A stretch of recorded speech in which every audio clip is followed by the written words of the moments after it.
So how do you as a young adult get out of renting and into buying, and what are some things you need to have set up? What about college? Should people go to college? Do they need to go to college? For somebody listening who is listening to this and thinking, this is all great, I'm going to try to do a lot of these things, but I'm just not making enough money. How do you make more money? What's your take on what the economy is going to look like over the next, let's say, 12 to 18 months? I think there is some wisdom on the streets that say whether you have debt or you're trying to save for a down payment, you should be putting some aside for retirement. But it sounds like you're saying, no, you should be paying off your debts first. So I want you to be completely debt-free. Honestly, I see the freedom in not having payments. When all that's freed up, there's so much of your income now that's all yours. Now you get to let your money make money for you, not for the bank. Hey guys, welcome back to the Lila Rose podcast. Today we're talking with Rachel Cruze, who is an author, a podcast host, and a Ramsey personality. We're actually talking all things money and finances. So how do we navigate in this economy, especially as young adults, about dealing with debt, student debt? Should we or should we not go to college? If we have gone to college and we have the debt, what do we do with the debt? Should we buy a house? How can we buy a house? Is it possible to get into the housing market, and what's the best way to approach that? What about the fact that so many people are struggling to even pay money for groceries and gas? Should you buy a car or should you lease a car? And so much more. I hope this episode is helpful for you. We actually had Rachel on the show back in the day when this show was just audio only, and it was during the pandemic, and we only came out like once every month or two. And the episode I did with Rachel several years ago now was one of our top listened to episodes at the time. So I think you're going to really enjoy hearing from Rachel again and having her back on the show.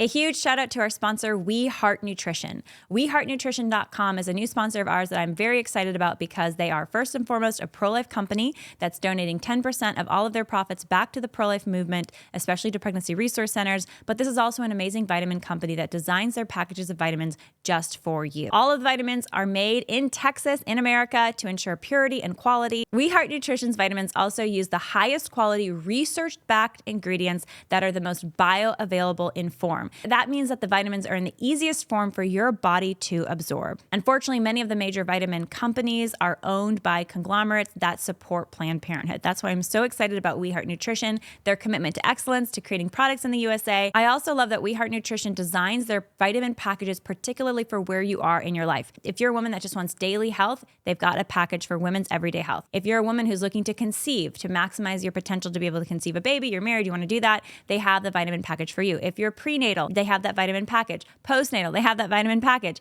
If you're premenopausal or menopausal, they have those packages specifically designed for what your body needs. I think you're going to love We Heart Nutrition as I do. Check them out today at WeHeartNutrition.com. Use the code Lila at checkout for 20%, a full 20% off your order. That's WeHeartNutrition.com, and use the code Lila at checkout for a full 20% off your order. Rachel Cruze, welcome to the podcast. Thank you. Thanks so much for having me back. I appreciate it. Yeah, the episode I did with you a few years ago was during the pandemic, and you had some excellent advice about finding jobs and making it through that crazy time. But we're in a new crazy time now, so I'm really glad you're back. Absolutely. I know. I feel like the world, it keeps changing, which I know it always has. But when you're living in the middle of it, it kind of just feels like chaos. So we have new financial problems that we're facing. Yes. But there's always ways to navigate it. All right. So first, for those that don't know you yet, tell us a little bit about your background, Rachel. Sure. So I am really talk about money. I talk about finances every day at my job. So I have a podcast, I've written books, I speak, have a social presence, but all helping people get in control of their money. And I work with Ramsey Solutions, and Dave Ramsey is my dad. So I feel like I've been part of this since I was basically born, is what it feels like. I always say I was the first shipping department because as kids, that's what we would do in the living room, ship out the books. So yeah, it's, it has a part of my heart and my story. I was born the year my parents filed for bankruptcy, actually. And so there is this legacy piece of helping people, not just with their present day with their money, because it can be really difficult, but also the choices that they make today. It has an effect on their kids and their legacy and what they leave behind too. So there's many important factors to it. Well, I'm very excited to have you on because one of the most, I think, pressing concerns that a lot of people have in their 20s and their 30s today when they think about their future is, will I ever be able to buy a house? And I want to actually start with that because I think some of the latest numbers are that it's 70% of young Americans, I think it's between the ages of 23 and 40, say that they can't afford a house. And then I think it's at 50% now are living with their parents. So 50% of young Americans are actually living with their parents. And that was in the low 20s percentages in the 1960s. So we have this huge amount of people who feel like they can't afford a home or can't afford a home and literally are living at home. Yeah. So the first question is, how do we get here? I know, you can look at, the housing market, it has been insane. And I think the ripple effects of what COVID did, the housing shortage, we're still seeing a housing shortage. And so because of that, economically speaking, there's not a bubble. Like the housing market's not going to crash. It will not continue to increase. The values won't increase at the pace that they were a few years ago. But they will still continue to go up. House values are, up to 2% since last year. So we're seeing that it's happening. So basically, what do we do about it? Because you're exactly right. Every number that I'm looking at, it is more difficult than ever for this generation to buy a home. When you look at the average salary in America is around $85,000 household median.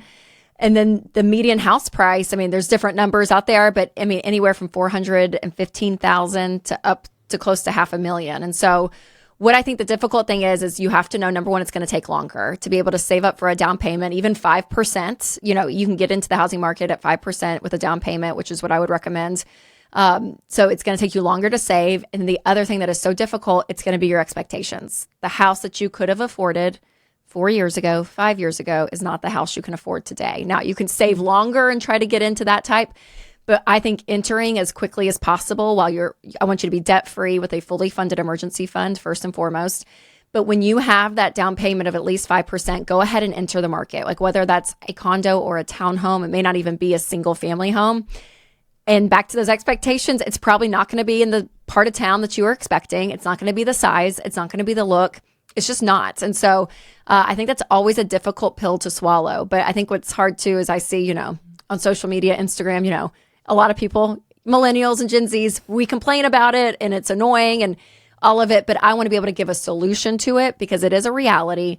But now what can we do? And again, I think it's to this point that it's going to have to be shifting expectations, but it's going to take longer to be able to save up for it. It really is. Okay, so you just said, some qualifications for things you recommend before somebody buys a home and the kind of home that they should be looking for as a young adult, a Gen Z or a millennial. I'd love to hear more about that and unpack that more because so many people are choosing to just rent or they feel like they have to just rent perpetually. So how do you as a young adult get out of renting and into buying, and what are some things you need to have set up before doing that? Yes, so I want you to be completely debt free. So that's student loans, credit card debt, which is going to take people on average around 2 years to be able to clear all that. And then I want you to have a good emergency fund in place, 3 to 6 months of expenses. Because what that does is that sets you up for peace. Because if you are a homeowner, owning a home is expensive. There are expenses that you are responsible for that you're not when you're a renter, and things. And if you get into a home too quickly and you're living paycheck to paycheck, all of your money's going out to car payments and student loans, and you don't have the margin, you don't have savings, and a refrigerator breaks or your heating and air, God forbid, like something happens, it's going to put you more in a tailspin financially. And so having that baseline of being debt free with a fully funded emergency fund is key. Now, during that time, if you're not a homeowner, you probably will be renting, and that's okay. Let me just say that for a season, it is okay to be a renter. And I think a lot of people feel like they're throwing their money away, but you're buying time. And I think that's really wise. You're slowing down, getting yourself in a position to buy. But I took a call on the Ramsey show I hosted yesterday. It's a call-in show. And there was a girl, and she's in her mid-30s in Chicago, and she was like, I'm single, I'm living close to my friends, I'm renting. Everything's great. Like, I don't want to go buy because it's so expensive and then it's going to take me out of a part of town. And so my encouragement to her was, you don't have to rush and buy, but eventually, long term, you want to be a homeowner because your home expense, that rent, that mortgage it's the expense in your life that's going to have the most variety, meaning like throughout your lifetime, it's going to continue to increase.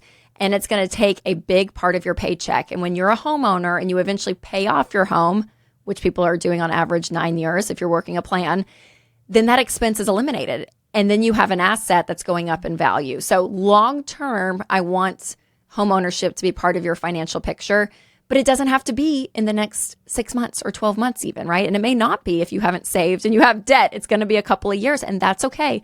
But the patience, I think, is a really key part of this because On the other end of that, I talk to people and they get into a home too quickly and it ends up being 40% of their income.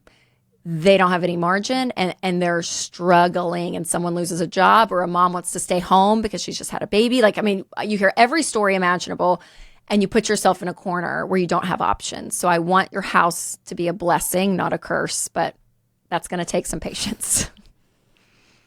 So do you think when you say a 3 to 6 month emergency fund, what kind of things are considered emergency? I mean, how big should that fund be for different income levels? What should that be able to pay for over a period of 3 to 6 months? Yeah, that's fair. So what I would say is do a budget, and I would look at your necessities: food, shelter, utilities, transportation, childcare expenses if you have that, insurance, like things that need to be paid in 1 month. How much does that cost? What's your cost of living to keep your head above water? And I'm not talking about going on vacation or splurging, on big date nights. This is kind of your bare bones. Like, hey, in order to keep everything afloat, this is how much we need per month. And then I would multiply that by 3 or by 4 or 5 or 6. Now, if you are single and, your job is really stable, you could go more on that 3-month side. But the more complicated, or parts of your life are a little bit more volatile, whether you have multiple kids, if you're on a commission-based type income, if you're a family and it's one income and one parent stays home, those kind of variable parts of life, then I would lean more on that 6 month just to be extra safe. And that should include, if you're buying a home, enough 6 months of being able to pay that future mortgage that you're considering. Exactly. Yep. To kind of just estimate out, hey, we don't want to get behind on the house. So how much would that be? So you said something earlier, which I think, I mean, I'm seeing it myself with friends and just, what I'm seeing people experiencing, especially who are not in the housing market yet. And what you could have bought, you said 4 or 5 years ago, or even 3 years ago, you could have maybe afforded then, you can't afford now. Like the housing prices are just going up. And then of course, interest rates are high too. Do you think that do you recommend any kind of wait and see because of interest rates being high? I mean, they're, I think, triple what they were for some people just a few years ago. Or should people, if they can afford it, even if they're just getting into the market and the house is not their dream house and it's, barely big enough for them, still go for the house? Yeah, I mean, honestly, I would just go ahead and get in. I mean, the rates are going to change. And if it drops dramatically, then you can always refinance and get a better rate when that happens. And again, nobody has a crystal ball when it comes to the economics, but I mean, I think the rates will fluctuate. I'm hoping they do go down after the election season of this year, but I don't know. I mean, from what I've read or people I've listened to, I mean, to go back to 2%, I don't know if we'll ever see that again. I mean, I think that was kind of a moment in time, and I hope we can, because I think that's great for everyone. But it's kind of this idea of dating the rate, marry the house, right? Your house, you want to be in it for at least 4 to 5 years. So I would go ahead and get in, and then the rate, you can always refinance if it goes down. And what would you say to someone who, you mentioned a caller that you had into your show who was renting and she liked where she lived and she, in order to buy, she wouldn't be able to afford what she was renting. I hear that a lot. So people are renting, they're renting something that they couldn't afford to buy. This is especially in California where I live. And so there's not a lot of incentive for them to go buy when they would be downsizing and they wouldn't even love what they're buying. And now they're paying as much or more than they were renting for. What is your advice on that? Yeah. So I would say, again, in the short term, even 4, 5, 6, 7, maybe a decade, you kind of stay in that renting game. But I would be on the side saving money because, again, eventually long term down the road, maybe in your 50s or 60s, that you get into the market. I mean, because again, it is that one expense that fluctuates so much and it's always increasing. And when you can eliminate that when it comes to time for retirement, I mean, again, we're thinking way out, but you have to when it comes to money to make smart decisions. So I would eventually get in the game, but I would not be in a rush. If you're okay, that's okay. But save what you can on the side and have a goal at least to be able to say, okay, maybe I buy a home in 6 years. And life, I mean, this life changes so quickly. Like where we were in 2019 versus today, we've gone through a pandemic. I mean, economically, it's crazy. I mean, like everything is so different. People are moving, people are changing jobs. I mean, your life, you meet somebody, right? I mean, I don't know. Life changes so quickly. So always keep that in the back of your head that the life you have today is probably not going to look the same as it will in 5 years. What better way to start your day than with a cup of delicious gourmet, small batch roasted coffee? That's why I love 7weekscoffee.com. 7 Weeks Coffee is delicious, small batch, and ethically sourced coffee that is delivered right to your door. What I really love about 7 Weeks Coffee, though, is not just the delicious coffee, but the fact that they give 10% of all of their money, not just their profits, directly back to the pro-life movement. They give 10% to pregnancy resource centers, and they've donated over $300,000 now. So go to 7weekscoffee.com today. You can become a monthly subscriber and join their Heartbeat Club. It's called the Heartbeat Club because at 7 weeks, the baby's heart is beating and the baby is about the size of a coffee bean. I love that. And if you join the Heartbeat Club at 7weekscoffee.com and you use the code Lila at checkout, you'll get a full 25% off your first order and then 15% off all of your orders after that for the coffee that is delivered right to your door. So check it out today, 7weekscoffee.com. Use the code Lila at checkout for a full 25% off your first order and enjoy delicious pro-life coffee while you're supporting moms and babies in need. So once you have that emergency fund, and your opinion probably is to have the emergency fund whether you're renting or buying, Correct. right? You should just have it. I've heard that from the Ramsey world that you just have your emergency fund. Seems like good common sense. Okay, what about savings? So you're talking about saving for a down payment. How do you prioritize saving for a down payment versus, say, saving for retirement? So I would say for the down payment first. And so after that emergency fund is done, then that would probably be my next step. Now, if it's going to take you longer, then I'd say 3 to 4 years to save up that down payment. Then I would start investing at that 3 to 4 year mark. So focus everything you can to get as much for that down payment if you're in a place that you want to be buying. So I would do that first. And again, if you start kind of eclipsing that 3 to 4 year mark, then I probably would start investing because you don't want to lose time on investing because the sooner you start on that, the better off you're going to be. But I also want you to be focused and putting all of your money towards a specific goal, like a down payment is great. So down payment first and then invest for retirement. So you would say, I think there is some wisdom on the streets that say, okay, you need to, every single paycheck, put aside at least part of it, regardless of other things going on, whether you have debt or you're trying to save for a down payment, you should be putting some aside for retirement. But it sounds like you're saying, no, you should be paying off your debts first, then saving for your down payment within a reasonable time frame, and then start seriously investing in retirement savings. That's right. On average, most people, they're not investing a high number. I mean, they're investing 3, 4, 5, 6% of their income. So when you get to the step of investing, I recommend 15% of your income. So you're going to be throwing a bigger chunk towards retirement. And again, it kind of is this idea that, I mean, it's great if you have a ton of money, in your 401k, but if you're living paycheck to paycheck, you can't use that money until you're 59 and a half. And so if something happens in your life and you need cash, you have money in retirement, but you have no cash that's liquid. So again, it's more of that prioritization.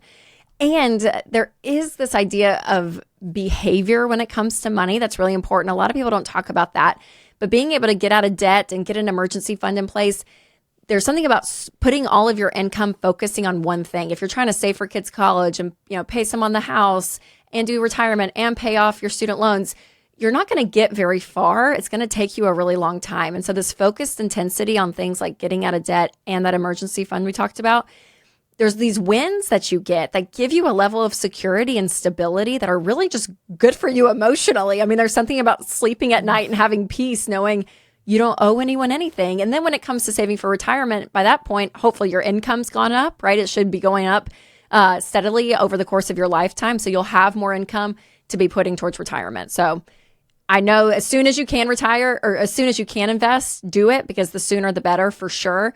But kind of get yourself in that good foundation financially first. Should you be investing when you're saving for that down payment? Should you be putting it in a high yield savings account or should you try to put it into the stock market? Or what would you recommend doing with that down payment cash that you're storing? That's a great question. Yeah, a great high yield savings is perfect. So I would have my emergency fund in that, which my husband and I actually do that. So we have a high yield savings account, a line item for that emergency fund. And then whatever we're saving for or big purchases, there's another account that's kind of attached to it. So I would make them two separate accounts. But yes, a high yield savings is great. Yeah, when you think about entering the market on any capacity, I'm not a fan of like day trading and like following the stocks and all of this. I see investing as more of a long-term vehicle. So if you're not going to be in it for at least 5 years, I would do the high yield savings. And that's the inverse of all of this high interest rate, right? It's high interest when you're borrowing money, but you're also receiving pretty high interest with saving money. I mean, some of these high yield savings, I mean, it's up to 6% in some cases. So it really is amazing, and you can take advantage of that. So where should you be investing retirement money then? So when you look at retirement, there's really two types of vehicles that I think are great when it comes to it. Your 401k or 403b at your workplace, or 403b if you work teacher or government or nonprofit. And so those are great options. So I'd put money in there. And then a Roth IRA as well. And so the Roth IRA has a max of, I think it's $7,000 this year in 2024 that you can put in. But both of those accounts are great. So I always say match beats Roth beats traditional. So go up to the match. So you're 15%. If your employer matches 5%, go up to the match. So 5%, which means you have 10% of your income left. Go to your Roth IRA, fill it up. Now, if you max it out and you still have percentages left, then go back to your 401k and go ahead and max that out, which that's at like $22,500.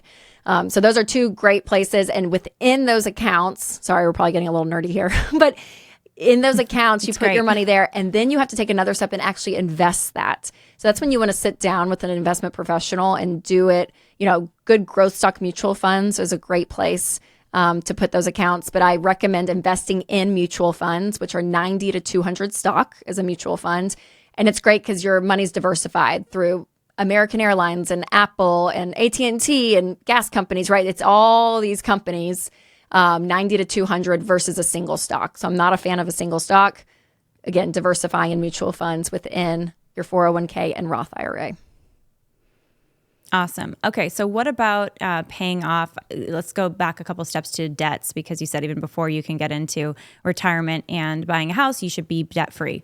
How does someone become debt free? You mentioned 2 years is the average that you've seen people do it. How is that possible? Yes. So on average, it's 18 to 24 months, people that are doing what we call the debt snowball. And this is where you list out your debts, all of your debts, except for your mortgage, if you have that, smallest to largest, regardless of the interest rate. You're going to pay minimum payments on everything. So you don't want to get behind, but you want to pay off that smallest debt first. And then when that's paid off, that minimum payment there rolls over, and all that money you're putting there rolls over to the second smallest debt. And once that's paid off, those minimum payments are freed up, all the extra money, it kind of keeps mathematically rolling over to the next. And it's an amazing thing, and people are doing it, but it's hard. I always say you can wander into debt. You cannot wander out. I mean, it takes a lot of sacrificing lifestyle, taking on extra income, a lot of side hustles, a lot of extra hours working. But what we find is if you can have a level of intensity for 18 months, 2 years, and you're making an extra $1,000, $2,000, which is actually very doable with side hustles. We talk to people all the time that are doing this. And it's a short amount of time, but you hit it hard. When all that's freed up and you have no payments, and suddenly your car payment that was $700 a month, your student loan that was $200 to $300, credit card payments, that you were paying the minimum balance on, but now that's gone. Personal loans. When you add all of this together, there's so much of your income now that's all yours. And then speaking of high yield savings, or investing, now you get to let your money make money for you, not for the bank, by paying interest. So there's a mathematical financial upside for sure. A lot of people believe that debt's a tool and you use it to do all of this. But I mean, honestly, I see the freedom in not having payments and owning your life, owning your money, having a level of autonomy where a bank or Toyota Motor Company isn't just like part of your life. You really are free of it. And that speaks to the emotional side that we mentioned earlier, but there's something about having a level of autonomy over your life, that you have choices and options because you're not attached to all these industries. It's just your life, and you get to decide what to do. So there's a beautiful thing that happens in that. And, couples that work together, if you're married and they do it together, they talk about how their marriage is better. And it always makes me laugh because I'm like, it's not a marriage. You're not doing a marriage course, you're doing money. You're doing this money journey together. But the amount of teamwork and unity that's created within a family, even, I mean, it's a really awesome, a beautiful thing. And it's powerful, and we see it all the time. That's one thing I love about my job is we get to meet and see these people constantly who are doing it. And it's an incredible thing. What do you recommend for younger people who are trying to figure out how to get into career trajectories that they both feel they can do, that they feel created for. I mean, they feel kind of called to, they feel interested in. It's using gifts that they naturally have, but that have growth trajectory. There's a lot of, boomers today who are not retiring. They're continuing to work into their 70s, some of them into their 80s. I mean, look at the political system even. It's true there. It's across the board, though, across industries. What would you recommend for young people as they're trying to find a good career trajectory to get into where they know that their income will grow over time? Yeah, I mean, I would say it's going to probably depend on the industry and the type of, company that you're working for. I mean, I'm a big fan of small businesses. I mean, I think they're the backbone of America, and they're incredible environments. And I think if you plug in to a company that you share similar value system that's very upfront with you, that you know what you're getting, I think there's a level of joy in that you're actually going to work to somewhere that you love, but that the leadership is very open and that there are clear paths. And I think a lot of businesses do that. I think it's very possible. And then I think you can get stuck in either a crappy small business or corporate America where it may not be as clear. And so I think you do have to make some decisions. And the younger you are, I think there's not as many options. I think there is a level of grind an experience that you do kind of have to work through a season of your life. But I think that those companies are out there. I really do. And we see them all the time. There's some great companies. So I think during the interview process, I think if that's a big value for you, which it should be for most people, I would ask and say, hey, what is the growth track here? Here is something. But I also think when you are younger and you're starting in a workforce, like there is some grind that's going to have to happen as well. It is kind of amazing because I work in both nonprofit and for-profit worlds, and I see the people, younger generations, who aren't asking that question in the interview process. Like, what's my trajectory here? I think many of them are not even sure how to build up a career or what their future might look like. I think it can be overwhelming for a lot of young people, especially with student debt. What are some other interview questions or other just parameters that young people should have when they're trying to find that first or that second job and get into the job market? Yeah, I mean, I think there's a reality. I kind of mentioned it earlier, but I think getting in at any level is really important. When I take calls of people, they're like, well, I've been out of work for 6 months because I haven't found the thing. I'm like, well, you got to find something because you have to start making some money. So I do think entering at any capacity is going to be really important. And then from there, I think you really do learn about yourself. And I think you learn, hey, what do I enjoy? Because the perfect segue is what you're good at and what you love meets a company's need and what they're looking for as well, right? There's that perfect balance there. And so, yeah, in that, I think I would say, hey, here I'm somebody that's committed to this mission, to what this company's about, and I'm really excited to be working here. And so, what does that trajectory look like? What is leadership? What does a path to leadership look like? Because that's something I'm interested in and I want to be working towards. And then levels of humility too, of, hey, how can I be growing? What are ways that I can best serve in this position? And even asking like key result areas, like, hey, will you give me a one sheet on if I do these things, then my role has been successful, and really have them listed out. Because sometimes I think the worst idea of failure is when things are vague and you don't even realize, you're doing something, but they're expecting something here. And if there isn't great communication, you can miss each other. And so as much as you can, even in writing, it's like, hey, here's what is expected of me. And I think head down and you go and you learn from people, right? I mean, so much of winning in life is about the people too, and the relationships that you build. And so having a great relational aspect to yourself in the workplace, I think, is really huge. It's really good advice. Your baby deserves the best, and that's why I'm so excited to partner with EveryLife.com. EveryLife.com is America's fastest growing diaper and wipes company, and also America's pro-life diaper and wipes company. EveryLife.com has best-in-class products with great materials sourced to be the healthiest for your baby's body. They also have a great leak-proof challenge where they perform better than Huggies, Pampers, and other brands. You're going to love EveryLife.com because not only is it a great product and it can be delivered right to your door, but EveryLife.com is a pro-life company that is donating part of the proceeds back to the pro-life movement. So check out EveryLife.com today. order some diapers and wipes for your little one or your friend's little one or your niece or your nephew. You can set up a subscription to. This is a great baby shower gift or new baby gift, and use the code Lila at checkout for 10% off your order. That's everylife.com. Use the code Lila at checkout for 10% off your order. What about college? Should people go to college? Do they need to go to college? What do you recommend about college? Oh, man. Okay. I don't know. I feel like I change my mind on this subject every day. Okay. I'll say this. I am saving for my kids' college. I went to college. I'm still planning on them going to college. I do think the environment is changing quickly. I think the ROI on what you're getting now at more schools than ever is not manifesting out in the marketplace. I think employers are not expecting a college degree. I do think that there are some avenues of career that you're going to have a degree in, obviously, whether you're going to be a doctor or a lawyer. I mean, there are some companies that still having a business degree, right? Like, there is a point of entry for some companies and some industries that you want a college degree. But I also think it is, I think COVID kind of blew up the whole system in a sense that it kind of was like, oh my gosh, what are we doing here?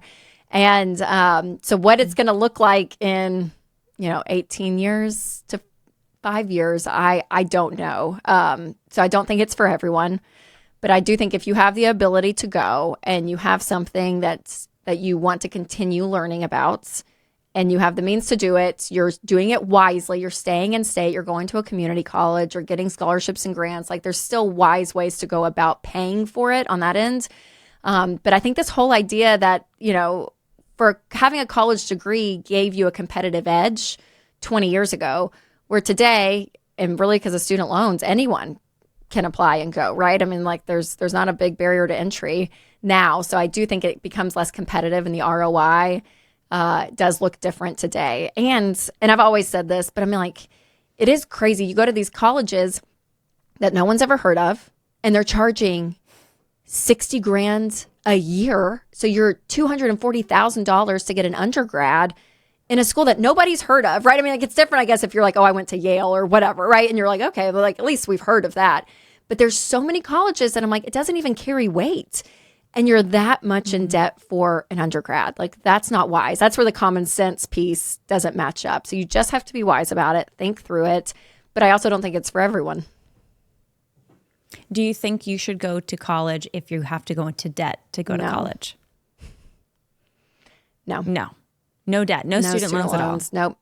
I think I would take a gap year. Why? I would take a gap year and I would work. And again, I think that there are wise ways to go about it. I think it still can be avoided, but it's going to look different, just like the housing, we were talking about earlier. Expectations are going to have to change. And there are some states that are giving community college for free. So even go get that. Go get, a 2-year degree.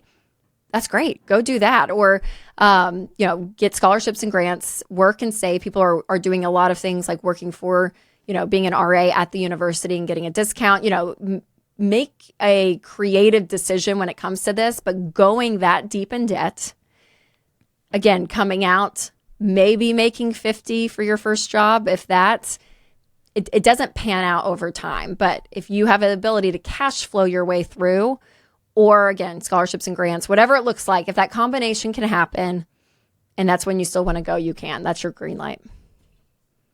Even if it's like a great school, just as a theory, like if it's a school that's like a Yale or something, an Ivy League, or it's just a highly acclaimed school, and you are going into just not a ton of debt, but you need to go into a little bit to make it happen, you would say that's not worth it. Go to the community college. Yeah. I just can't promote debt. It's just, any way I look at it, I kind of have a hard line there, except for a mortgage.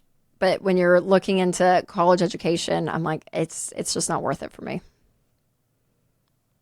So once you get that degree, would you say then just the next step is get into the job market? And I know you're giving some great tips for how to do that. Pay off any other debts you have in the process. Do you have some tips for avoiding going into other kinds of debt, which beyond student loans, whether it's car loans or it's credit card debt? Yeah. So, the credit card debt is easy. Just have a debit card. Don't even give yourself the option to go into credit card debt, which is going to cause you to have to live below your means, and you're gonna have to really watch your lifestyle and make sure that it doesn't exceed your income. You have to be able to live below that. And then cars, that's another, big factor too.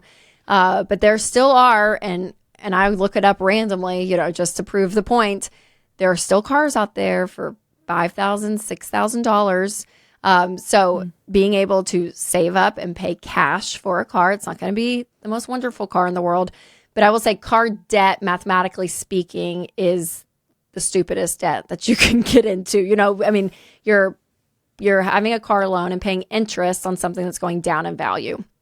And it's an asset that gets you to and from a place. It doesn't even, benefit your life that greatly. It's getting you to work, home from work, to school, back home. And so that's what it's for. And we have glamorized, this part of our lives, which we do so often with many things, houses and cars and clothes and vacations. And it really takes a toll on saying, gosh, I feel like there's a level of who I am and my identity that is wrapped up in this thing. And I will go to any measure I need to. And because I feel like I don't have any other options, I'm going to just go and get the car loan. And so there is a level of, again, sacrifice and expectation, but I would avoid the car loan as well.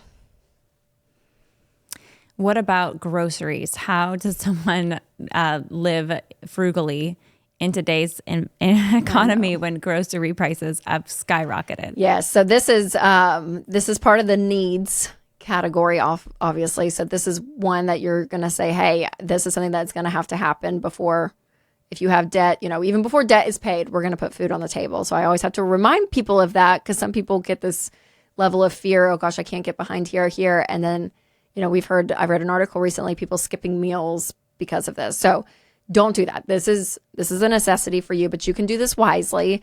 And it's honestly still kind of the old fashioned stuff. I'm like, it's where you shop. So you can shop at the bougie organic store. That's great and wonderful, but also their prices are twice as high as Aldi or like a more budget friendly option. So even where you shop is a big thing to save money. And so that location is big, where you shop. Again, these simple things, it's having a list. And some grocery stores, you can do online orders that are free. You can go ahead and just fill everything out online.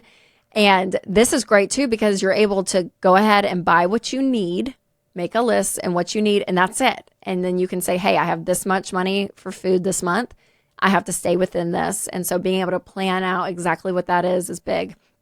And then also meal planning, really actually planning out and being intentional when you look over the week. My husband and I, we do this every Sunday night. We always look at our week and say, hey, what do we have going on Monday night and Tuesday night? Okay, we got, one of our daughters has tennis this month, or, we have a friend coming over on Wednesday night. Like you look at your week and you plan out, because really where people spend so much money with food is out at restaurants, and it's out of convenience. And they go through the drive-through, they do what they have to do just to get dinner on the table.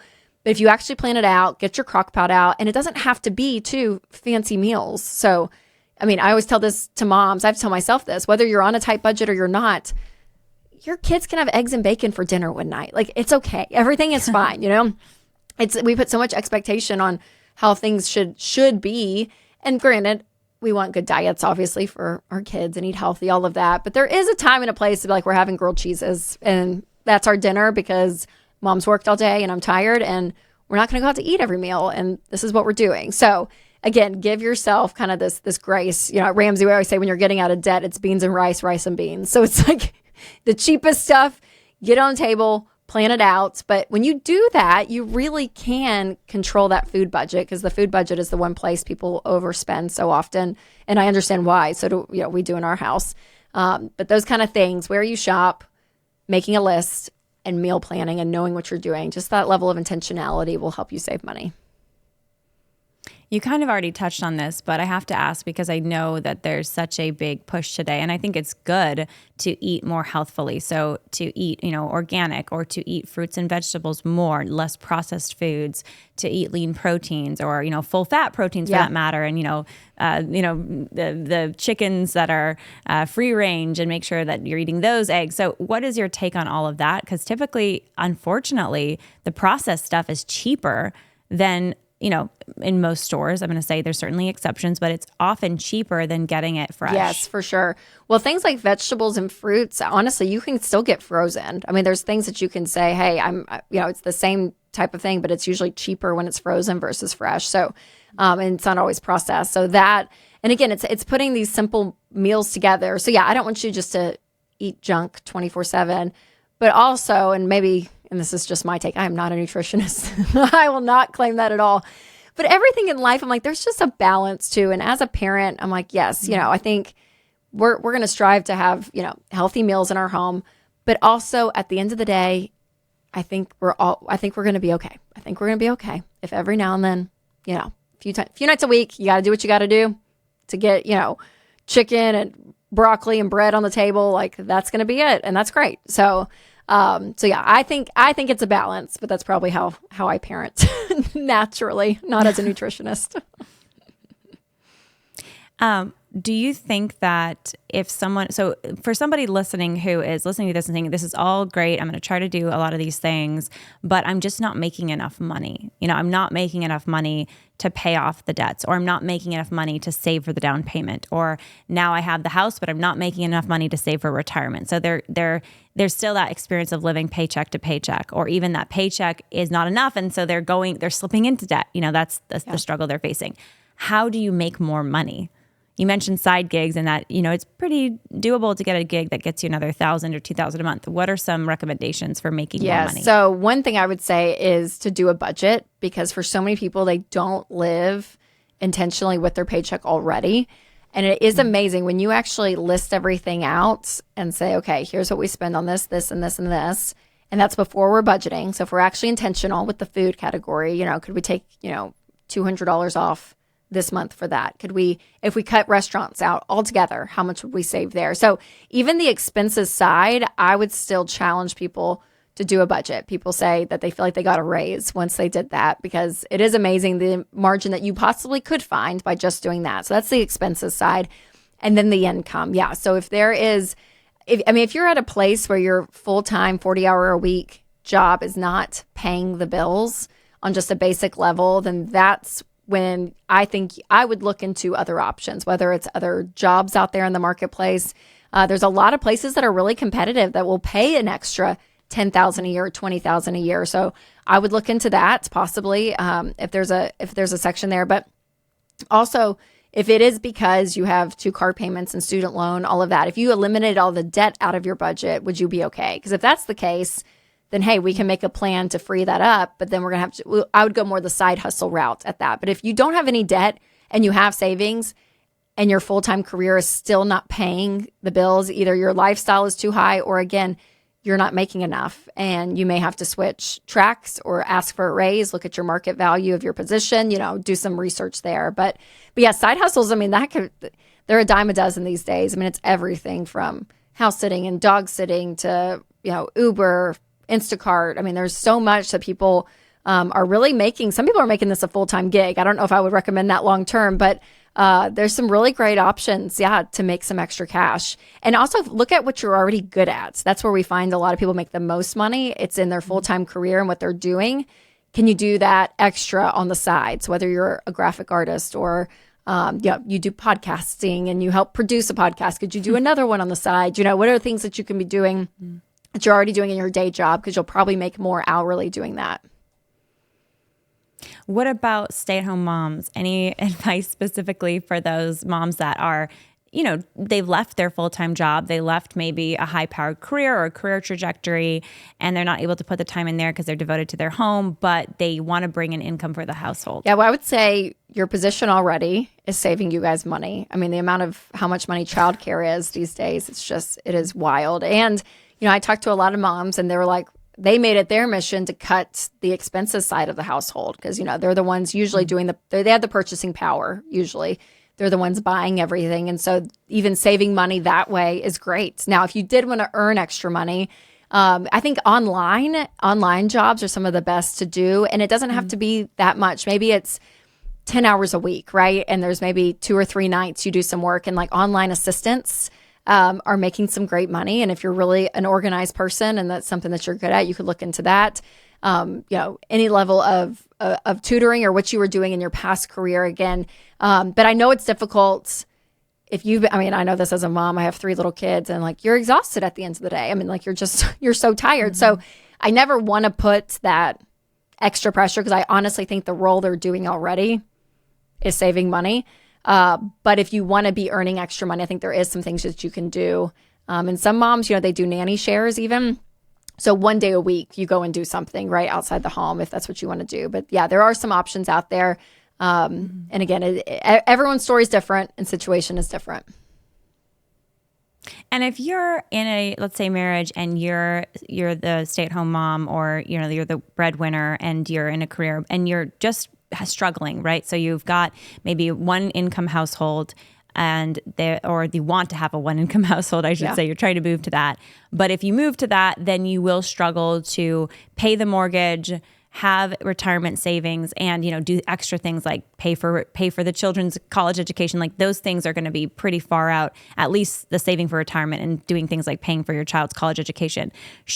Would you recommend still in those situations though to go for it in terms of set it up so that you can live on the one income and don't worry too much about retirement or saving for your kids' college if one of the spouses has a career where there is a trajectory? So, I'm not making the money today, but I should be making it in 5 years. And I'm not going to sweat the stuff about college savings or mortgage, or not the mortgage you have to sweat one way or another, but I'm not going to sweat maybe the retirement savings because I know in the future I'll be able to. What's your take on that? So you're saying for one spouse to come home. Yeah, exactly. Yeah, we were at that time where you're making those decisions about your kids and how you're going to raise your family, and you really want to. One spouse really wants to have that flexible position with less income, or they just want to be completely devoted to the kids in the absolutely. household. Yeah, and at that point, that's a values conversation, right? I mean, that's something that you really value, and I think that trumps a lot of things. And so I would say, kids, like we're not going to be able to save for college. Retirement is the one that I would say I would push to say, let's do a budget and let's figure out what other things we may have to cut out. And in some cases, and this is a reality, people move. They're like, hey, we can't afford this lifestyle without two incomes. So our life has to look different. But that change is so worth it to be able to have that values conversation. Like we were saying, that to make that choice from a value standpoint. Because at the end of the day, a home's a home, right? I'm like, it is. Like if it causes you to have a level of peace, if there's a calling, if there's something there that says, I'm supposed to be home, then other decisions will probably have to be made, ones that look a little different than today. And if so, that's great. That is so worth it. The peace in life, I think, is everything. So I think kids' college, if that's not in the cards, that's not in the cards right now. Retirement is one I would say, hey, try to work that into the budget, because that's going to come regardless. Your kids may or may not go to college, but retirement will come. So that is something that we want to be looking towards. But people make drastic moves, and we were saying earlier, you're in California. We know a lot of people that have moved from California to Nashville, where we are, just from a standard of living aspect. Although Nashville is so expensive now. I know it has. Nashville's geting expensive. It depends where, I guess, if you're living further out. For sure. But just saying, people are making drastic decisions in life for their families. And so I think that is something to consider for sure. And I'm all about that. I think the saddest calls that I get when I talk to people is, hey, we've just had our first baby, and this happened last week, and she's a chiropractor, went to school to be a chiropractor, and she has $120,000 in debt to be a chiropractor. And now she wants to stay home, and her husband's working. They can't do the bills. And so this idea that at that point, because of the debt, like we talked about earlier, that does put you in a hole. That does say, hey, you have to pay payments. I mean, there is a truth to that. And so mathematically, you can't quit right now. Like you have to be able to pay your bills. And so those are really difficult calls. And that's one reason I'm such a proponent of being debt free, because it just gives you more options, right? If retirement's the only thing we're really thinking about, then that's one thing. But when you're looking at car payments and student loan payments and all of that, like that's a totally different ballgame. All right. Last question, Rachel. This has been so awesome. Do you think, I know you said you don't have a crystal ball, but what's your take on what the economy is going to look like over the next, let's say, 12 to 18 months, including housing, interest rates, the whole thing? Well, I don't think housing's going to crash. I think a lot of people, thought that a few years ago. I don't. I think house prices will still continue to slowly increase. I think that will be tried and true, like it usually is. That's always been the world of real estate, except the past few years. So I think we've gone back to that. I hope the Fed lowers the rate after the election. I kind of think they're waiting. I mean, the economy election year is always very interesting. The market's always a little bit more volatile. People don't make major purchases. You do see that. So I think the housing market will slow down until the election season. And so, people kind of just hold tight until something. So every 4 years, we kind of see that effect. And then, come February, March, everything seems to open up again. And that's when I hope the rates lower. And, I am a firm believer that regardless of who's in the White House, I think either party, you are still in charge of you. Now, there can be different policies and things that they put into place on who gets into the White House that does create a ripple effect down to us, as citizens and consumers. But overall, just I always don't have the hope that if so-and-so gets in the White House, we'll be okay. Or if so-and-so gets in the White House, we won't be okay. Regardless of the president, you are in charge of your home and you can make great decisions, whether it's a Republican or a Democrat. Now, I think certain ones make it, again, some things easier or not. But there is a power that I do want people to feel within themselves to say, I can do this regardless of the election year. And so start now, start today. If you find yourself paycheck to paycheck and you find yourself stressed and losing sleep at night when it comes to money, just have hope that you can. Like, I talk to people every day. And they're everyday Americans. They're from Kansas and Ohio and California and Massachusetts. Like, they're all over and they're doing this. They're doing a budget. They're getting out of debt. They're saving up their money. They're taking control and not waiting on someone else to do it for them. And there is such power in that. And it's really a beautiful thing. It's so awesome. Rachel, I know you have a book out. Let people know what it is. And also let us know where we can find your work. Yes. Well, I launched 2 kids books this past year, which I've never done kids books before. And I was so excited to do them. So I'm glad for where I am and I'm glad for what I have. And it's about contentment and gratitude. So those 2 kids books you can find on rachelcruze.com. And I'm everywhere. Podcast, YouTube, social. I'm all over. So you can just find me at Rachel Cruze. Awesome. Thank you so much, Rachel. Awesome yes, to talk thanks to for you. having me. Thanks so much for listening to this episode of the Lila Rose podcast. Do not forget to rate the show if you're listening on podcast app. If you've been listening for a long time, thank you so much for listening. We really love getting ratings because that will help the podcast reach more people. So you can give us 5 stars if you're on Spotify or if you're on Apple Podcasts and leave us a review. I love hearing from you guys.